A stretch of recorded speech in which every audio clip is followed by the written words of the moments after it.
Students my channel Gyanjyot આપણે ધોરણ 12 અંગ્રેજી વિષયમાં unit 1 read 1 can you install લવના આજે અભ્યાસ કરવાના છીએ પાર્ટ 1 અને 2 નો આપણે સંપૂર્ણ અભ્યાસ કર્યો છે। જે વિદ્યાર્થી મિત્રો કોઈ કારણસર ન જોઈ શક્યા હોય, મિસ થઈ ગયો હોય તો આ રીતે જોઈ શકો છો। આપણે સંપૂર્ણ ઇમેજીસ સાથે true and false, nearest meaning, comprehension question તમામની આ રીતે સમજૂતી આપી છે અને એમ કરતાં કરતાં આપણે આટલે પહોંચી ગયા છે। પાર્ટ 3 આપણે આવવાનો છે। આજે પાર્ટ 3 ની શરૂઆત કરવાના છે અહીંયાથી।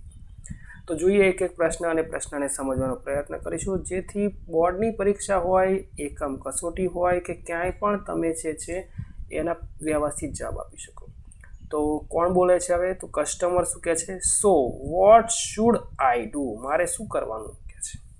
તો જોઈએ આગળ શું સંદર્ભ છે એ સમજવાનો પ્રયત્ન કરે। તો અહીંયા આ રીતે એક પ્રશ્ન બન્યો છે કે ભાઈ જે પ્રોગ્રામ છે એ કયો છે? One of the complicated programming છે અને તમારે શું કરવાનું છે કે ભાઈ તમારે અન્યને પણ પ્રેમ કરતા રહેવાનું છે। હવે આગળ શું કહે છે જોઈએ।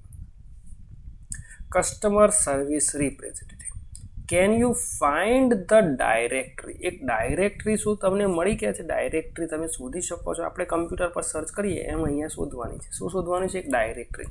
એટલે પરીક્ષામાં યાદ રાખશો કે કોઈ ડાયરેક્ટરી પૂછાઈ છે કે રાઇટ અ નેમ અથવા નેમ અ ડાયરેક્ટરી। તો કઈ ડાયરેક્ટરી છે? આપણી પાસે ડાયરેક્ટરીનું નામ આપ્યું છે સેલ્ફ એક્સેપ્ટન્સ, બરાબર। જાતનો શું કરવાનો? સ્વીકાર કરવાની ડાયરી છે। આપણામાં ઉણપો હશે, બરાબર છે। વી આર ઓલ હ્યુમન્સ અને આપણે શું છે? માનવ માત્ર ભૂલને પાત્ર। ટુ એર ઇઝ હ્યુમન અને two forgive is divine.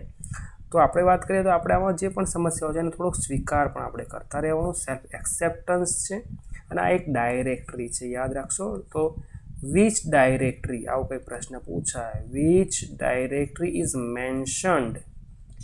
Mentioned in this stanza paragraph? Okay, paragraph છે તો એમાં પેસેજમાં તો આપણે યાદ રાખવાનું છે આ રીતે સેલ્ફ એક્સેપ્ટન્સ।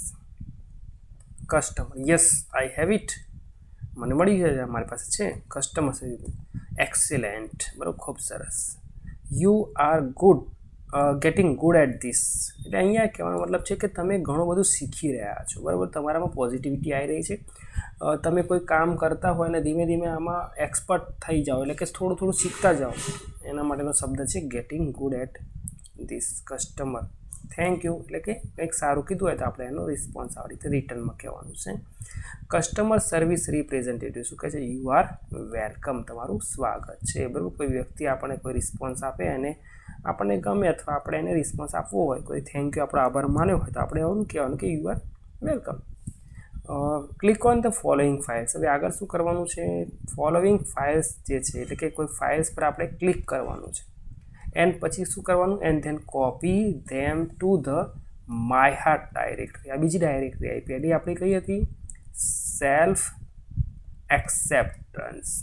એક્સેપ્ટન્સ વાળી ડાયરેક્ટરી હતી આપણી પાસે અને હવે આવી ગઈ છે માય હાર્ટ। એટલે આપણે યાદ રાખ્યું છે બે ડાયરેક્ટરી મેન્શન કરી છે, તો વિચ ટુ આવે તો બંને લખવાનું અને હવે શું કરવાનું છે માય હાર્ટમાં? તો ક્લિક કરીને કોપી કરવાનું। શું કોપી કરવાનું? શું ક્લિક કરવાનું? તો forgive self esteem, realise worth અને goodness.com .doc, એટલે ટૂંકમાં આટલી આ 4 ફાઇલ, કેટલી ફાઇલ છે પાછું એ પણ આપણે યાદ રાખવાનું છે। આ 4 ફાઇલ્સને આપણે શું કરવાનું છે? કોપી કરવાની છે અને પછી પેસ્ટ મારવાનું, કોપી પેસ્ટ કરવાનું ટૂંકમાં। કેટલી ફાઇલ? 4 ફાઇલ। કઈ છે? ફોરગીવ સેલ્ફ એસ્ટીમ, માફ કરવાનું છે, પોતાની જાત માટે સન્માન હોવું જોઈએ, રિયલાઇઝ વર્થ, આપણું મૂલ્ય અને સારાપણ, આવું કંઈક 4 ફાઇલ્સને આપણે કોપી કરવાની છે। ક્યાં કરવાની છે? માય હાર્ટ ડાયરેક્ટરીમાં કરવાની છે। ધ સિસ્ટમ વિલ શું કરશે? વિલ ઓવરરાઇટ એટલે અગાઉ પણ મેં કીધું હતું પેચિંગ વર્ક જેવું છે, કંઈક ખૂટે છે, કંઈક નવું કરવા જેવું છે તો ત્યાં એ શું કરશે? નવું કંઈક એડ કરશે, કંઈક પ્લસ માઇનસ કરશે। જેમ આપણે કોઈ એપ ડાઉનલોડ કરીએ પછી એ એપમાં તમે જોશો 15 ધારે મહિને 20 ધારે કંઈક અપડેટ આવશે, તો એમાં શું હશે કે જૂનામાં કંઈક સુધારો કરશે અને કંઈક નવું ફીચર આવે, કંઈક નવું એમાં પ્લસ માઇનસ કરે, તો એને રીતે કહેવાય થોડું ઓવરરાઇટ કરી કહેવાય। ધ સિસ્ટમ જે છે વિલ ઓવરરાઇટ એની કોન્ફ્લિક્ટિંગ ફાઇલ, જે અડચણરૂપ હોય, નડતરરૂપ હોય, કોન્ફ્લિક્ટ સંઘર્ષ કરે એવી ફાઇલ હોય ને એને શું કરશે? ઓવરરાઇટ કરી દેશે। અને શું કરશે બિગિન એટલે કે સ્ટાર્ટ કરશે. બિગિન પેચિંગ એટલે શું કરશે, જેમ કે આપણે કપડું ફાટી ગયું છે અને આપણે પેચ મારીએ એટલે થીગડું મારે, પૂરું કરી દે, ભરી દેશે. એની ફોલ્ટી પ્રોગ્રામિંગ, ક્યાંક પ્રોગ્રામમાં કંઈક ખૂટે છે, ફોલ્ટ છે, તો એને પણ એ પૂરું કરી ભરી દેશે.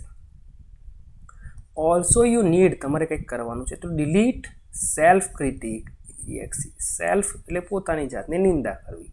ઘણીવાર આપણને એવું થાય કે મારે જ આવી તકલીફો કેમ, મારા ઉપર જ ભગવાન કેમ, મારું જ બદનસીબ કેમ, હું જ કેમ, પોતાના વિશે પર આવી નેગેટિવ વાતોને પણ આપણે ડિલીટ કરવાની છે. સેલ્ફને પણ ક્રિટિક જે કરતા હોય એને પણ નિંદાને પણ ડિલીટ કરવાની. આપણે એવું માનવાનું કે આઈ એમ લકી. આગળના પાઠોમાં આવવાનું છે, આપણે 3 નંબરનો જે યુનિટ આવશે એમાં સ્ટ્રેસ મેનેજમેન્ટ અને મેનેજ યોર સ્ટ્રેસ જે છે એમાં કે તમારે શું સમજવાનું છે કે you are lucky, I am lucky એવું સમજવાનું. એ જ વસ્તુ છે કે તમારી જાતની નિંદા જે સેલ્ફ ક્રિટિક છે આને દૂર કરો. ફ્રોમ ઓલ ડાયરેક્ટરી, ઓલ એટલે 2 તો આપણને કીધી, સેલ્ફ એક્સેપ્ટન્સ અને માય હાર્ટમાંથી એને ડિલીટ કરો.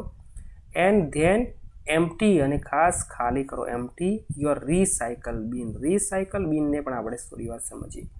રિસાયકલ બિનનો મતલબ, બિન તો તમને ખબર જ છે ડસ્ટબિન થાય. તો રિસાયકલ એટલે શું? નોર્મલ આપણને ખબર જ છે કે કમ્પ્યુટરમાંથી કોઈ પણ વસ્તુ આપણે ડિલીટ કરીએ તો એક ડબ્બા જેવો બોક્સ હોય છે જેમાં આ બધું ડિલીટ થઈને પડી રહે, એને કહીશું રિસાયકલ બિન. હવે જો તમારી ભૂલથી એને પાછું ડિલીટ થઈ ગયું અને જોઈએ છે તો ત્યાંથી તમે પાછું રિસ્ટોર કરશો એટલે પાછું આવી જશે. એનો મતલબ કે પૂર્ણ રીતે ડિલીટ થયેલું નથી, એ ત્યાંથી પણ આવી શકે છે. બરાબર. ઘરની આસપાસ કોઈ એવો બાવળનું ઝાડ કે કંઈ ઉગી ગયું હોય જેને આપણે અડધું કાપી નાખીએ, મૂળથી ન કાઢીએ અને વરસાદ કે પાણી કે એવું કંઈ પડે તો ફરી ઉગી શકે. એમ તમારી એવી નેગેટિવ ઇમોશન્સ છે એને જો તમે પૂરી રીતે દૂર નહીં કરો તો પાછી આવી શકે છે. જો લખ્યું છે આફ્ટરવર્ડ્સ, પછીથી, to make sure it is completely gone, એ પૂર્ણ રીતે જવું જોઈએ. એ નેવર કમ્સ બેક, અને ક્યારેય પાછું ન આવે. એટલે એ રીતે ડિલીટ કરવાનું કે પાછું પણ ના આવે. સમજ્યા? એ રીતે ડિલીટ કરવાનું કહેવા માંગે છે. આગળ શું કહે છે પ્રશ્નો જોઈએ. Name the directory mentioned here. 1 હોય તો 1 ને 2 હોય તો 2. ડાયરેક્ટરીઝ છે તો 2 છે. સેલ્ફ એક્સેપ્ટન્સવાળી આપણે જોઈ હતી અને માય હાર્ટવાળી પણ જોઈ હતી. સ્પેલિંગ તમે જોઈ શકો છો, કેપિટલ છે, લખી નાખશો. Which files should be copied to the my heart direct. Files આપણે 4 જોઈ હતી. એક તો આ ફોરગીવવાળી છે, એક આ સેલ્ફ એસ્ટીમ, રિયલાઇઝ વર્થ અને ગુડનેસવાળી છે. ખાસ આટલું તમે જોઈ લેશો તો ઇઝીલી તમારું કામ થશે. આગળનો પેરેગ્રાફ લગભગ છેલ્લો પેરેગ્રાફ છે. આપણે આને પૂર્ણ રીતે જોઈ લઈએ અને આપણો પાઠ પણ એ રીતે પૂરો થશે. જે પણ થોડું બાકી છે જોઈ લઈશું. કસ્ટમર ગોટ ઇટ એટલે મને ખબર પડી ગઈ. એ એક્સક્લેમેશન માટે છે. My heart is filling up with really neat files. ઘણીવાર શું છે કે વ્યક્તિ દુઃખી હોય, ઉદાસ હોય અને અચાનક કંઈક વસ્તુ, કોઈ પ્રાણી, કોઈ વ્યક્તિ, એના મનગમતા કોઈ પાત્રને જોઈ લે તો અચાનક એના ચહેરા પર ખિલખિલાટ આવી જાય, એક હાસ્યનું મોજું ફરી વળે. તો અહીંયા પણ એવું થયું છે કે જૂની લાગણીઓ દૂર થઈ છે. નકારાત્મક ઉર્જા, નકારાત્મક વિચારો જ્યારે માઇનસ થઈ ગયા છે ત્યારે હવે એ જે કમ્પ્યુટરની સ્ક્રીન છે, જે મોનિટર છે અથવા જે હાર્ટ છે, એ ફિલિંગ ઓફ વિથ અહીંયા નીટ ફાઇલ્સ, એકદમ શુદ્ધ ફાઇલ્સ, પવિત્ર ફાઇલ કહી શકાય આમ તો, પણ નીટ ફાઇલ્સ છે એટલે ચોખ્ખી ફાઇલ્સ સાથે દેખાઈ રહ્યું છે. અને શું છે ખાસ આ જોઈશું. Smile MPG is playing on monitor right now. અને આ જે મોનિટર હોય ને, કમ્પ્યુટરની સ્ક્રીન છે મોનિટર, જેમ આપણો ચહેરો હોય, આપણા હાવભાવ, આપણા અંદરની બધી લાગણીઓ, દુઃખ હોય તો એ એક્સપ્રેશન બતાવે, એમ અહીંયા મોનિટર પણ સીપીયુની અંદરની માહિતી બતાવે. તો શું છે? સ્માઇલ એમપીજી. અહીંયા એક સ્માઇલ, હાસ્યનું મોજું ફરી વળ્યું છે અને એ ચિત્ર અહીંયા પ્લેઇંગ થઈ રહ્યું છે મોનિટર પર. And it shows that warmth.com. warmth એટલે હૂંફ. બરાબર. એક નાનકડું બાળક છે, એની મમ્મી અથવા એના પપ્પા ક્યાં ગયા હોય, થોડી વાર સૂનું બેસી રહ્યું હોય, બિચારું ટેન્શનમાં હોય, આમ તેમ નાનું ફરતું હોય, અચાનક એની મમ્મીને દર્શન થઈ જાય, કોઈને જોઈ લે સંબંધીને, અને એક ખુશી થઈ જાય, એક આનંદ આવે, એમ હૂંફ મળે, એમ વામ. પીસ એટલે શાંતિ ઘણી વાર મળે. અમુક વાર છે ને, અમુક ચહેરા જોઈને આપણને શાંતિ મળે. ગૌતમ બુદ્ધને જોઈને જેમ શાંતિ. એન્ડ કન્ટેન્ટમેન્ટ, સંતોષ.com are copying themselves all over my heart. જે વ્યક્તિનામાં નકારાત્મક ઉર્જા ન હોય, નકારાત્મક વિચારો ન હોય, ધીમે ધીમે શું થાય, એક સ્ટેપ આગળ વધતું જાય, એને શાંતિ, હૂંફ અને સંતોષની લાગણી મળતી રહે, એવું કહેવા માંગે છે. Customer service representative then love is install, હવે કે છે પ્રેમ પ્રસ્થાપિત થઈ ગયો, એન્ડ રનિંગ, અને તો હવે કે છે પ્રેમ તમારો રન કરી રહ્યો છે. શુડ એટલે આપણે લેંગ્વેજ ફંક્શનની વાત કરી તે અગાઉ, ગિવિંગ એડવાઇસ અથવા offering suggestion, offering suggestion language function છે, એક જ છે પણ અલગ અલગ નામથી હોઈ શકે છે. શુડ ઓટ ટુ અને હેડ બેટર 3 શબ્દો છે. You should be able to handle it from here, તમે અહીંથી આને હેન્ડલ કરવા માટે સક્ષમ છો કે છે. One more thing before I go, આપણે પૂરું કરીએ ટૂંકમાં ઓનલાઈન ફોન પર કે ગમે તે કટ કરીએ એના પહેલાં. કસ્ટમર યસ એટલે અહીં પ્રશ્ન પૂછ્યો, હા શું છે customer service repay, love is ફ્રીવેર, આ એક ટ્રુ એન્ડ ફોલ્સમાં પૂછાયો પ્રશ્ન છે. ઘણીવાર ટ્રુ એન્ડ ફોલ્સમાં પૂછાય તમને ખબર પડી ગઈ છે કે લવ ઇઝ ફ્રીવેર ટ્રુ છે, પણ આ રીતે પણ પૂછી શકાય કે love is malware, MALWARE malware, virus માલવેરનો મતલબ થાય છે. તો કોઈ કમ્પ્યુટરનો પ્રોગ્રામ આપણે ઇન્સ્ટોલ કરીએ તો ઘણીવાર વાયરસ બતાવતું હોય તો ડિટેક્ટ કરે તો માલવેર, તો લવ ઇઝ માલવેર, તો લવ ઇઝ ફ્રીવેર તો ટ્રુ અને લવ ઇઝ માલવેર તો ફોલ્સ છે. અથવા લવ ઇઝ કોસ્ટલી આવું કંઈક લખે બરાબર, કારણ કે મફત છે, તેનો વિરોધાર્થી જે પણ આવે બધા ફોલ્સ થઈ જાય. બી શ્યોર, તમારે કંઈક શ્યોર થવાનું છે, ખાતરી કરવાની છે. શું કરવાનું છે ભાઈ? Be sure to give it and its various modules, આ મોડ્યુલ્સ એટલે સેક્શન્સ, હમણાં આગળ પણ આપણે જોઈ ગયા હતા, ટુ એવરીબડી યુ મીટ, જેને પણ તમે મળો બરાબર છે. ટૂંકમાં તમારો ચહેરો હસતો હોવો જોઈએ. કોઈ નવા વ્યક્તિને મળો, હવે આપણે એને જાણતા જ નથી તોય ઘણીવાર અમુક લોકોના મોઢા છે ને ઉતરી ગયેલા હોય, એટલા હસી મજાક અથવા શું કહેવાય ને પોઝિટિવિટી ના દેખાતી હોય. તો અહીંયા શું કહે છે કે તમે જેને પણ મળો છો એને પ્રત્યે તમારામાં એક હકારાત્મક લાગણી હોય, પછી ભલે સમસ્યાઓ થાય અને પ્રોબ્લેમ છે એ અલગ વસ્તુ છે, પણ હસતા મળો તમે એમ કહે છે. અને એના મોડ્યુલ્સને તમે એને વહેંચો, એટલે it's various module to everybody you meet, they will in turn, અને એના બદલામાં તમને શું મળશે ભાઈ? They will in turn share it with other people, તમે કોઈને આપશો તો એ તમને બીજાને આપશે બરાબર છે.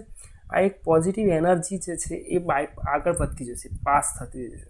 તમે કોઈના પ્રત્યે હસી ખુશીથી લાગણીથી કરશો તો એની અંદર જે નેગેટિવિટી છે એ 100% હશે, એમાંથી 5-10% ઘટશે, અને પછી જેમ એને બીજા સારા માણસ મળશે તેમ કરતાં એની પોતાની નેગેટિવિટી ઘટતી જશે, અને પછી એ પોતે બરાબર છે કદાચ એક સારો માણસ બની શકે છે. તો આપણે એ રીતે સમજવાનું છે કે તમારે અન્યને એ રીતે પ્રેમ કરવાનો. And they will return some really neat modules, બરાબર, નીટ એટલે ચોખ્ખા સ્પષ્ટ પવિત્ર મોડ્યુલ્સ તમને આપશે. ટૂંકમાં ટીટ ફોર ટેટ છે, જેવા સાથે તેવા, તમે જેવું આપશો એવું તમને રિટર્ન મળશે. As you sow so shall you reap, જેવું તમે વાવશો એવું લણશો. પ્રેમ આપશો તો પ્રેમ પાછો મળશે. ન્યૂટનના ગતિના નિયમો જેવું છે આઘાત અને એટલો પ્રત્યાઘાત, બરાબર છે. તો અહીંયા તમે અન્યને પ્રેમ આપશો અને પ્રેમ તમને રિટર્નમાં મળશે. કસ્ટમર શું કહે છે? આઈ વિલ, હું આવું કરીશ કે છે. Thank you for your help, તમારી મદદ માટે તમારો આભાર છે. પ્રશ્ન જોઈએ, what is playing on monitor screen, monitor screen પર શું થઈ આ રહ્યું જો, smile MPG is playing on my monitor અથવા ઓન ધ સ્ક્રીન જે છે સ્માઇલ એમપીજી બરાબર. Which program are copying themselves all over her heart, એના હૃદય પર કયા પ્રોગ્રામ કોપી થઈ રહ્યા છે? તો અહીંયા આપણને આપેલા છે વાર્મથ છે, હોમ્ફવાળી, પીસ અને કન્ટેન્ટમેન્ટ, બરાબર. થોડુંક એ પણ આપણે જોઈ લઈએ. ત્યાર પછી છે લવ ઇઝ ફ્રીવેર, તો આપણને ખબર છે ટ્રુ છે, અને લવ ઇઝ માલવેર જો અહીંયા આવી જાય તો એ પાછું ફોલ્સમાં આવશે, અત્યારે true. Nearest meaning of modules તો સેક્શન્સ. ચોક્કસ આમાંથી એક શોર્ટ નોટ પણ પૂછી શકાશે, અને શોર્ટ નોટથી પણ આગળ વધીએ તો એક નિબંધ, love the most powerful force, અથવા લવ વિષય પર કોઈ એસે નિબંધ પૂછી શકાય, તો એ પણ આપણે થોડું ધ્યાન રાખીએ. અને શોર્ટ નોટ પણ પૂછી શકાય છે, ચોક્કસ આપણે એના વિડીયો અપલોડ કરેલા છે, અને છતાંય આપણે કંઈક નવું અપડેટ આવશે, કંઈક વધારા સુધારા હશે તો આપણે એ પણ અપલોડ કરીશું. પણ ચોક્કસ વિડીયો ગમે તો લાઇક અને વિદ્યાર્થીઓ માટે શેર, વધુ વિડીયો જોવા માટે ચેનલ સબસ્ક્રાઈબ, અને સમયસર વિડીયોની નોટિફિકેશન મળે એટલે નોટિફિકેશન બેલ આઇકોનને આપણે પ્રેસ કરી રાખીશું. Thank you and best of luck.